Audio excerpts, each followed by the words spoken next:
Do you remember being afraid of the dark? Of course you do. Every night, you would find yourself looking in the corner of your bedroom, in the shadows, thinking, I see something, or something moved. We mostly grow out of it over time, but still, the dark hides everything. We don't like that. Especially if you have a hyper imagination like myself. You can vision all kinds of evil in the blackness. Something waiting for you to go to sleep. Something like Nicolas Cage in Face Off. Thank goodness we have the sun. But what happens if one night can last an entire month? Do you think you'd be afraid of the dark again if it brought the vampire? This video isn't really about the fear of darkness, but more or less about its role in a 2007 film called 30 Days of Night. The whole concept surrounding the arrival of mysterious vampires in an Alaskan town that is getting ready for a 30-day long polar night. It's an interesting idea, so I figured I'd talk about the movie's development. So please, lock the door and board the windows. We're taking a stroll through the blood-covered town of Barrow.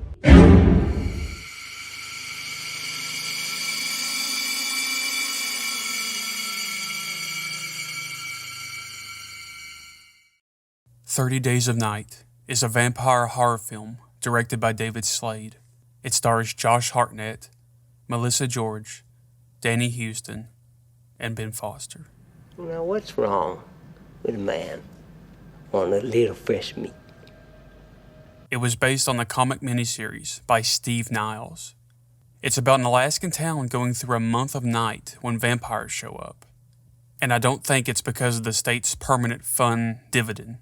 Welcome to Alaska. Here's $1,000. Well, it's about time.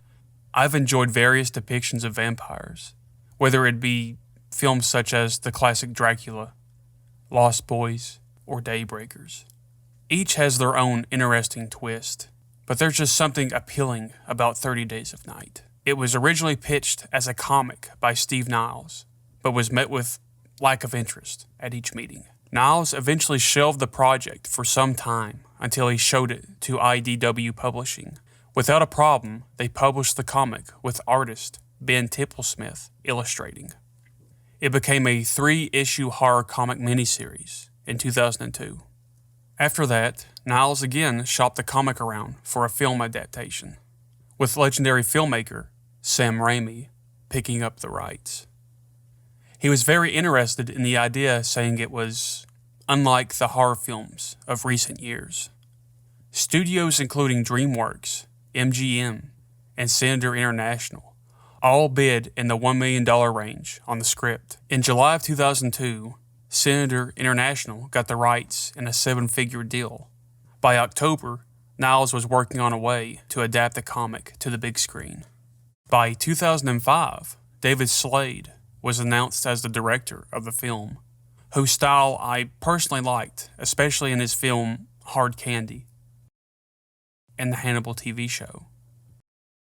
He contributed a lot of the unique qualities in the film. Slade explained in an interview that Tipplesmith's artwork would reflect in the production design. He strongly insisted on his intention of making a scary vampire movie. Barrow was based on a town in Alaska that had a similar title that was changed to Utqiagvik to restore its indigenous name. It stands for A Place to Gather Wild Roots. Back in 2020, it was reported to have went through 66 days of darkness. So I think the characters in the film got off pretty easy. Back when it was released, I always wondered why the day and night cycle was like that. And, well, that's because of the way the Earth tilts on its axis. Regions near the Arctic Circle can face away from the sun for long periods of time, from days to months, between the equinoxes of fall and spring. In June 2006, Josh Hartnett was cast as Eben Olsen, the main character. The character's last name was changed from Ullman to Olsen for the film. The casting of Hartnett was criticized, as Eben was Inuk in the comics. I can understand the frustration, but I thought Josh was passable.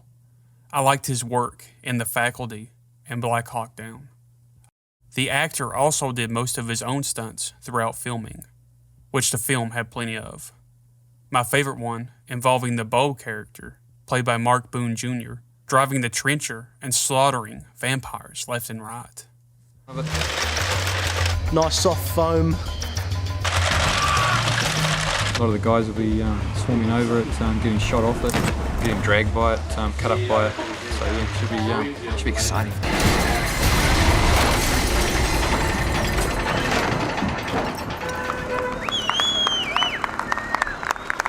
I think that was amazing. I'm also a very big fan of Ben Foster. Even though he's barely in the film, he's definitely the strange performance. That's death approaching. You know what I love about Ben Foster is when he wakes up, he's on set, he's in character. Known only as the Stranger, reminded me of Renfield from Dracula, or more of a modern update. The actor goes through pain for convincing performances. But I got a pretty good idea that if I put a really big clamp on the edge of my toe, that would really hurt. Super tight. It's like... What a maniac. He's great. I thought the casting of Danny Huston as the lead vampire, Marlowe, was strange, since most of his roles don't involve him looking like a corpse. I'd always thought of one person for Marlowe. Danny Huston. This design that God has created, Marlowe is a victim of. So he's fighting this eternal battle. The filmmakers wanted aggressive vampires. There's nothing romantic about someone taking your blood. I mean, vampires are always pictured as romantic-y things with the whole lust thing going on. Frilly shirt. Mon os begun schuld tung tik. Tik. This language is based on sort of tribal sounds. It's Amazonian. So, for example, God is Gah, and that shows a disgust that the way that humans have this sort of sentimental craving towards God. With help coming from a professor of linguistics and one of the universities of New Zealand, Slade explains, "We designed this really simple language that didn't sound like any particular accent that you would be aware of. That was based on around really simple actions. Eating, hunting, yes, no. Really basic, because that's what vampires do. It helps flesh them out from other interpretations."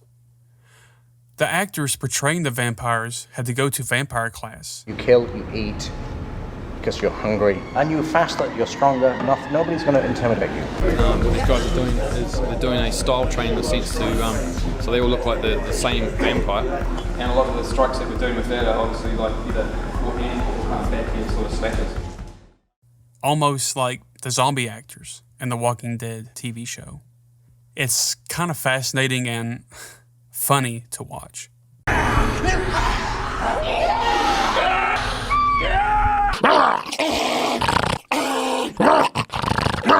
The look of them and the large contacts the actors had to wear portrayed a terrifying look. Quite uncomfortable at times, but the discomfort has been quite useful to me. A lot of your peripheral vision goes, so you really have to move your head to see something rather than just move your eyes. The snow in the film was not actual snow, but salt instead. Charlie.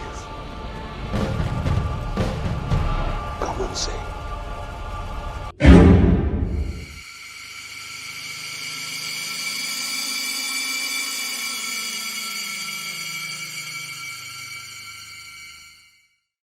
With production starting, the film crew had troubles in finding the right locations.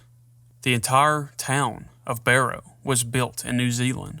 All scenes were shot there or in a soundstage. The look of the picture became the main focus, as Slade wanted to capture the essence of the source material. He brought in director of photography, Joe Williams, for his artistic style. I'm waiting for the sun to just dip down and then underlight the clouds just a little bit. A gaffer was needed for the lighting. making a light source called moon boxes. The gaffers built me 2 big moon boxes that you'll see out there, and that just give me a nice soft overhead moon. I want to keep all the lighting very soft, making my moonlight look real without it being fake or artificial. That's kind of the challenge to make night look dark, but also interesting and not flat. Most of the night shoots were shot during the day, using a day-for-night process.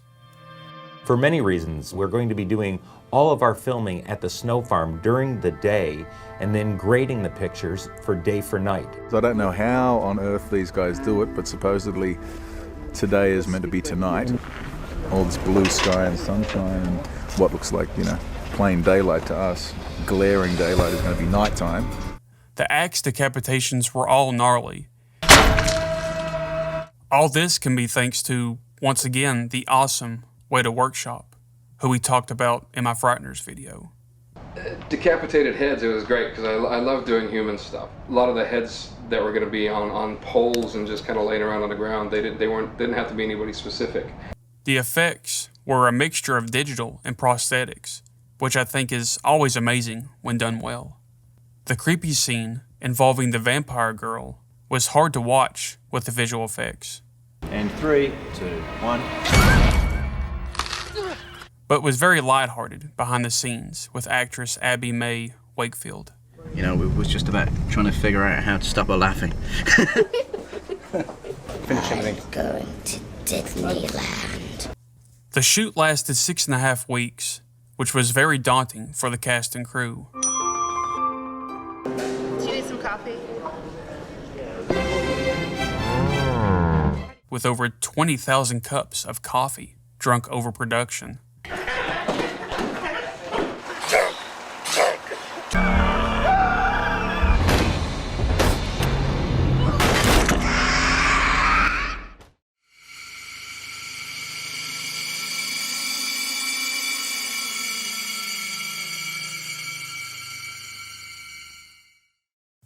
When the movie finally released in October 2007 in theaters, it received mixed reviews from critics and audience alike. It made $75 million worldwide on a $30 million budget. The criticisms were mostly on the graphic violence and plot, with the style of the film being one of its biggest praises. Just like most films I've covered, it seems to have gathered positive reception over time, and with my recent viewing, I still really like it. Even though I like Slade's direction, I wasn't a big fan of the shaky cam and action scenes. It still has its goofy moments.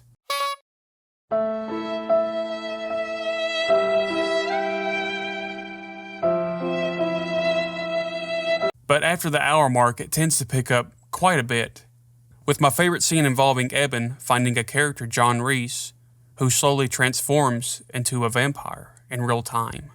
The Muffin Monster segment was also bloody great, with 2 graphic deaths. We end on a neat ending, with Eben sacrificing himself when dawn comes. Overall, I still have fun with it. I know a sequel was released later, with new actors and a new story, but it unfortunately sucks. The comics continue after as well, but I never read them, so I really can't speak for them. I think this film did a good job portraying a new set of vampires. Instead of classic ones, we get a savage group, like a clan that moves from livestock to livestock, waiting in the night. If you haven't seen the film, definitely give it a try around October or December. And if you're a fan of this movie, I hope I covered it well enough for you to enjoy. It was a fun process as usual doing these, and I hope you all have a fantastic day. Night.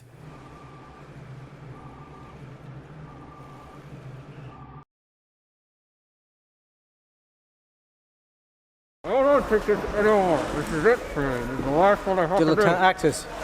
Like in a few years, we can just computer generate them. Huh?